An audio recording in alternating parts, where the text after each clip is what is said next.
మట్టిలో కలవవలయురా. తీసుకొని పోలేడు పూచిక పుల్లైనా ఇలా సంపాదన వదలవలయురా. నీలో ఉన్న ఊపిరి గాలని భ్రమపడకు, సచ్చినాక ఏమవునో ఎవరికి తెలుసనకు. నీలో ఉన్న ఊపిరి గాలని భ్రమపడకు, సచ్చినాక ఏమవునో ఎవరికి తెలుసనకు.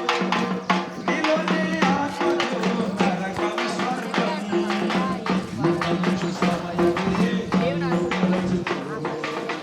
నీలోని ఆత్మకు నరకం స్వర్గం, నిర్ణయించు సమయమిదే కన్ను తెరచుకో. దీపమునగానే ఇల్లు చక్కబెట్టుకో, ధనమునగానే నీవు ప్రభుని నమ్ముకో.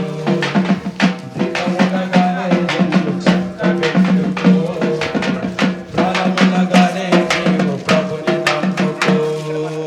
మనిషిగా పుట్టినోడు మహాత్ముడైన మరల మట్టిలో కలవవలయురా. తీసుకొని పోలేడు పుచిక పుల్లైన ఇలా సంపాదన వదలవలయురా. యేసు ప్రభు లేఖనం సెలవిస్తా ఉన్నది, మరణము తప్పించుట ప్రభు అయిన యెహోవా వశమనే లేఖనం సెలవిస్తా ఉన్నది. అయితే ఈ లోకంలో అనేక వైద్య శాస్త్రాలు ఉన్నవి.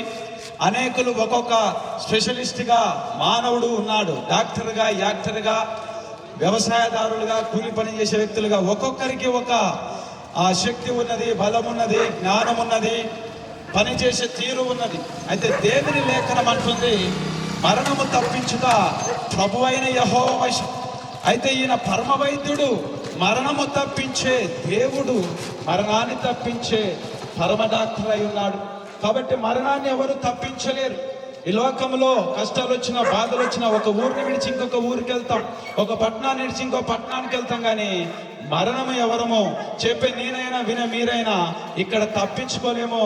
ఈ మరణము కానిది, మరణం అనేది ఇంకొకటి ఉన్నది, అదే నిత్య నరకము. ఆ నిత్య నరకము తప్పించడానికే ప్రభు అయిన యేసుక్రీస్తు లోకానికి దిగి వచ్చి కలువరిసులో ప్రాణత్యాగం చేసి ఆ రెండవ మరణము తప్పించడానికే తప్ప ఇంకా ఈ లోకాన్ని ఏదో మాయ చేయాలనో ఏదో చేయాలని, ఏ పేరు సంపాదించుకోవాలని రాలేదు. యేసయ్య మానవ జాతి పాపముల కోసమే, రోగముల కోసమే, శాపముల కోసమే దిగి వచ్చి ఆయన కలువరిసులో ప్రాణత్యాగం చేసి మరణాన్ని గెలిచి తిరిగి లేచిన దేవుడు, తిరిగి రానయ్యున్న ప్రభు. మన విషయంలో కూడా రక్షణ పొందితే, నమ్మి విశ్వసించితే నిన్ను మరణము నుంచి లేపుతాడు, రెండవ మరణము తప్పించుతాడు. అక్కడ రెండవ మరణం అగ్ని ఆరదు, పురుగు చావదు, అగ్ని కాలుతా ఉంటది. యుగ యుగములు కూడా నీకు మరణము రాదు. ఆ యొక్క భయంకరమైన శిక్ష తప్పించడమే ప్రభు. మరి ఈ లోకంలో ఏమి లేదా అంటే, సమస్త జనులారా నా యొద్దకు రండి అని మత్తయి సువార్త 11:28 అంటా ఉన్నాడు. నా యొద్దకు రండి, నేను విశ్రాంతి కలగజేస్తాను అంటా ఉన్నాడు. పాప విషయంలో నీకు విశ్రాంతి కలగజేస్తాడు, పాపం నుంచి విడిపించి, రోగముల నుంచి విడిపించి నిన్ను విశ్రాంతి కలగజేస్తాడు. విశ్వసిస్తే నీ యొక్క ప్రతి భారము నుంచి విడిపిస్తాడు, నీ యొక్క ఆలోచన నుంచి విడిపిస్తాడు, చెడు తలంపుల నుంచి విడిపిస్తాడు.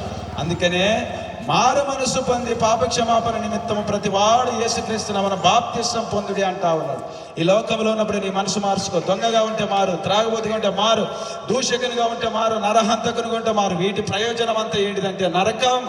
ఈ పాపములను విడిచి నీ బుద్ధి మార్చుకొని ఈ పాపములను విడిస్తే నీ కుటుంబంలో శాంతి ఉంటుంది. ఈనాడు నీ కుటుంబంలో శాంతి ఎందుకు లేదంటే, ఇవన్నీ నువ్వు చేస్తా ఉన్నావు కాబట్టి నీకు శాంతి లేదు. నీకు శాంతిని అనుగ్రహించడానికి వచ్చినాడు. త్రాగుబోతుగా ఉంటే శాంతి ఉండదు ఇంట్లో.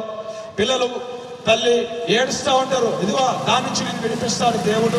నీ మనసు మార్చుకో, జీవితాన్ని మార్చుకొని ఇక్కడ ఉండగానే ప్రభుని నమ్ముకుంటే ఇక్కడ నీకు శాంతి ఉంది, అక్కడ నెమ్మది ఉంది. ఈ మాటలు దీవించి ప్రభు మీ హృదయంలో భద్రపరిచి నీ జీవితాలను మార్చును గాక. ఆమేన్.